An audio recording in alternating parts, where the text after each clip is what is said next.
Hello friends, this is Therese with Inspired to Sew in Cedar Rapids, Iowa.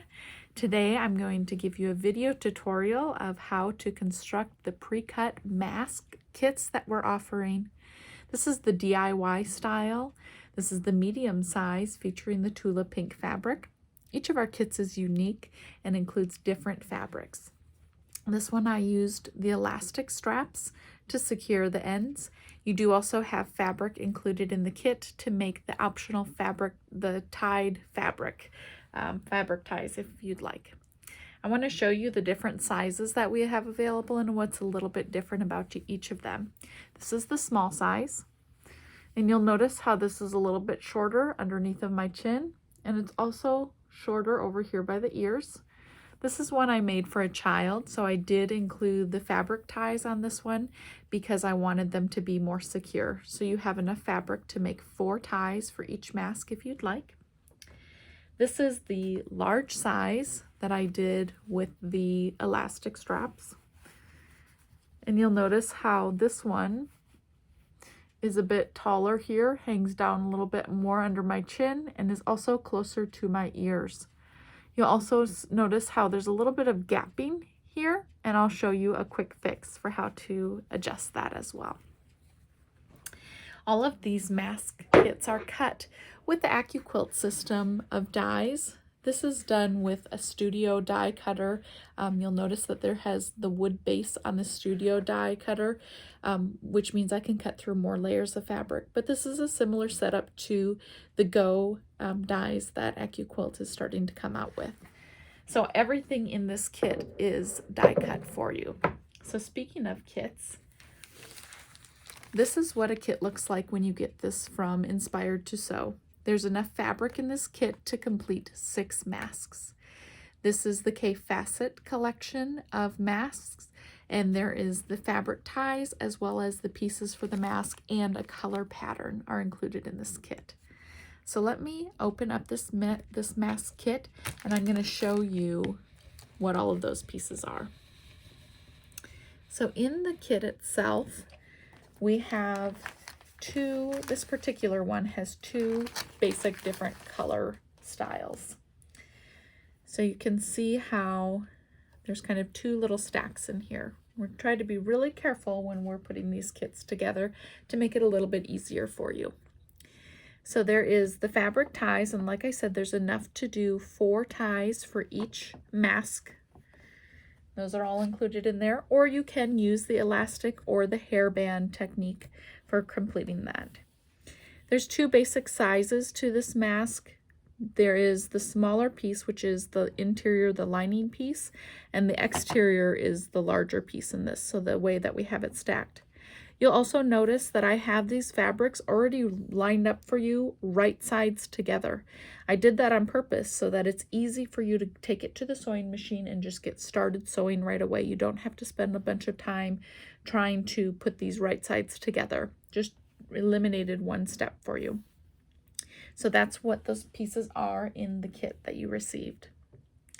So we're going to take 1 each of the interior, the lining piece, and the exterior piece.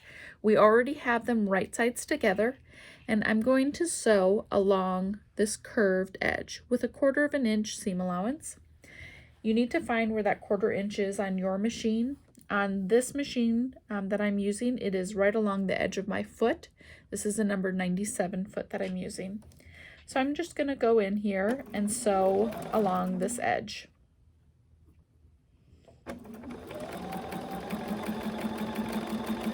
You can go as slow as you'd like to get down the edge of that curve. You'll notice I'm not using pins.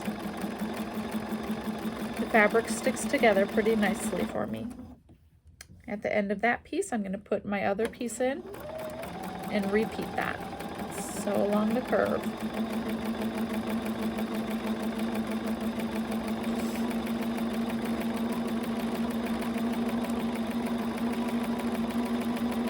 At the end of this, I'm just going to take a little scrap of fabric. This is what's called the thread saver, and I'm going to put that in. And I leave that in under my foot, and that helps it so that at the beginning of my sewing, I don't have to hold my threads back or worry about them getting all garbled up underneath of my fabric. So I have my seams are sewn. I'm going to open both of these layers up and I'm going to put these right sides together. I'm going to align the seam and I'm going to do something that's called nesting the seams. This is when you take the top seam and you put it in one direction and the bottom seam is going in the opposite direction. I'm going to put a pin in there just to help hold it spot. So this helps to reduce the bulk right here at the seam where those seams are meeting up. It also helps to match up your points when you're sewing things, to nest the seams. I'll repeat the same thing on the bottom. And so now what I'm going to do is I'm going to sew along this top curve and along the bottom line. I will not be sewing on these short ends at all. So I'm just going to sew that top and bottom. I'm not putting any additional pins in here, but you are certainly welcome to add more pins if you'd like. I'll just take my time sewing these curves. You can do this. Just go nice and slow. Before I get to that pin, I do stop and take that out. You don't want to be sewing through pins.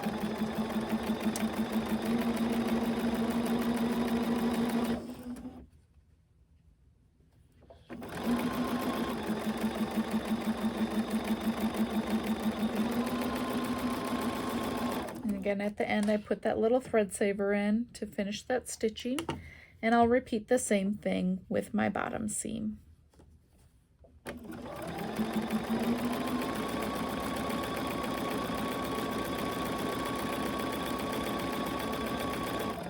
Again, stopping, taking my pin out.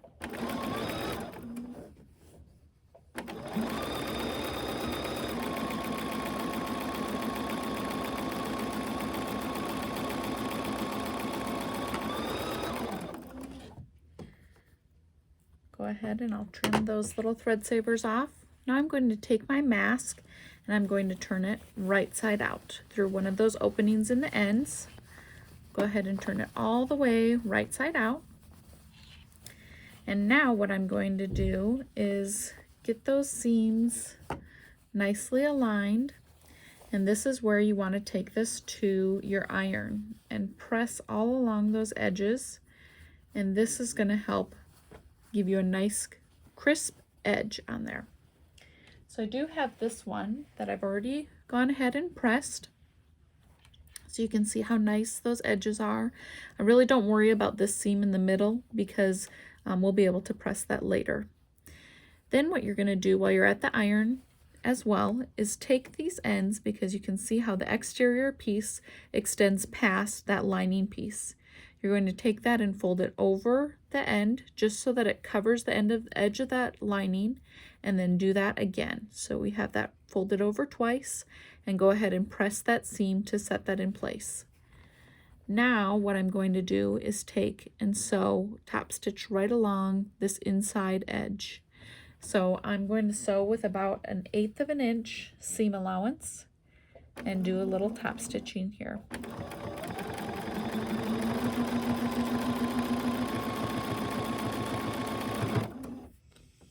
And you can find any spot on your foot or your stitch plate to help align that to get a nice consistent top stitch. The thing that you're focusing on is just having a nice consistent seam line.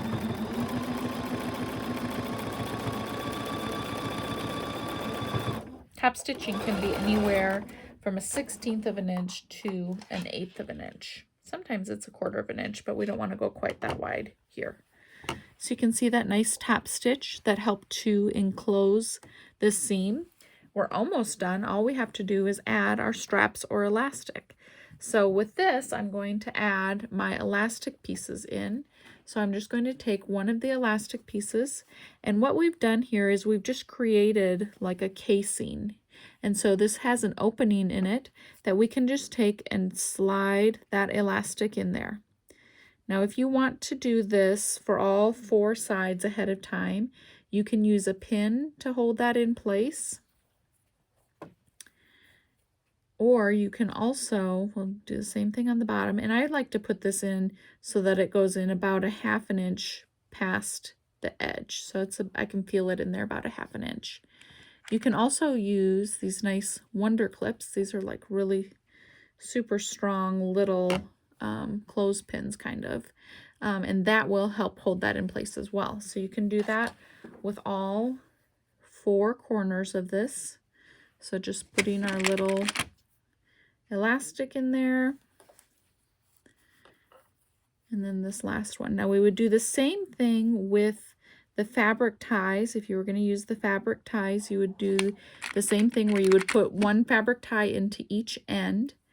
The difference is going to be that we would have to make our fabric ties. So to make the fabric ties, what you need to do is take your strip, which is a 1-inch strip, and you're going to fold it in half and press it. And then you can open that up and fold each edge into the pressed edge, and then fold it one more time so that it is a 1/4 inch finished strip. You'll then sew right down the middle of that or along the edge of that to secure that strip.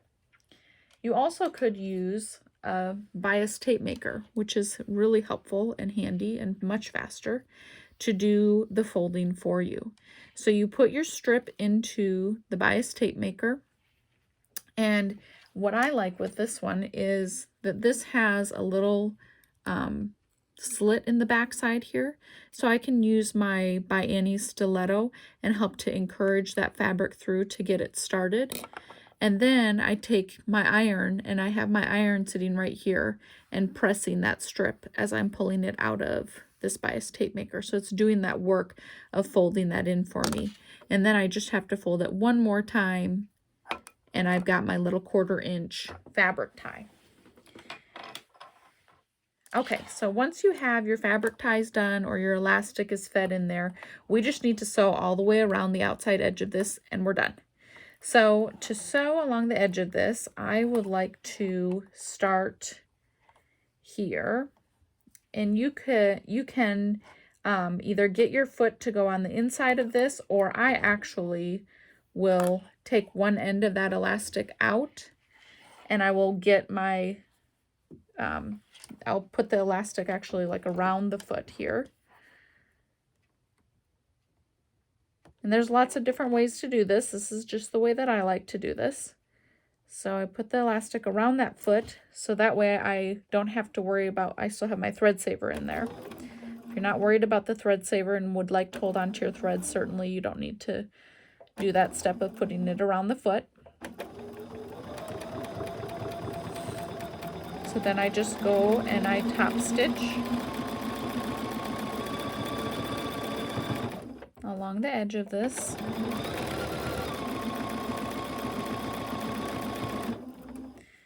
When I get a little bit closer to that, I'm going to take that Wonder Clip out so that I can secure that elastic in. And you could back stitch here if you wanted to, just to help keep that elastic nice and secure. I get to the corner and I pivot and go down that side. Take that Wonder Clip out. Pivot again. Back stitch to secure. And then I'll just top stitch along this top edge here.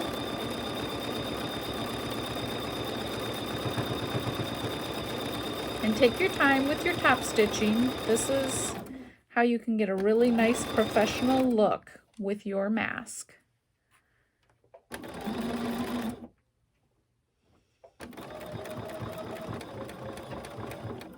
Remember, consistency is key with this step with top stitching. Okay, and we'll do that last edge.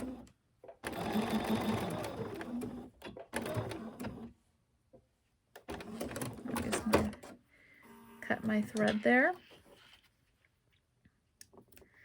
because we are done. There you go. That's all that takes. So I hope that you enjoyed seeing how quickly you can construct your mask kit. We have several different styles and sizes of this mask kit available on our website, inspiredtosew.com. And again, this is the medium size. Put this on. Oh, and I want to show you. So you'll notice how this one also has that gapping here.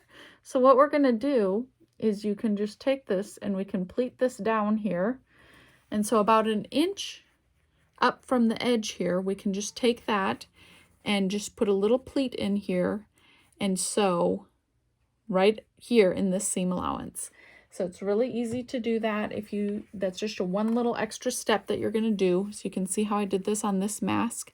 I just created a little pleat and I just sewed right here, just a little 1/2 inch line here, just to help to hold that secure, and that helped to reduce the gapping on the side.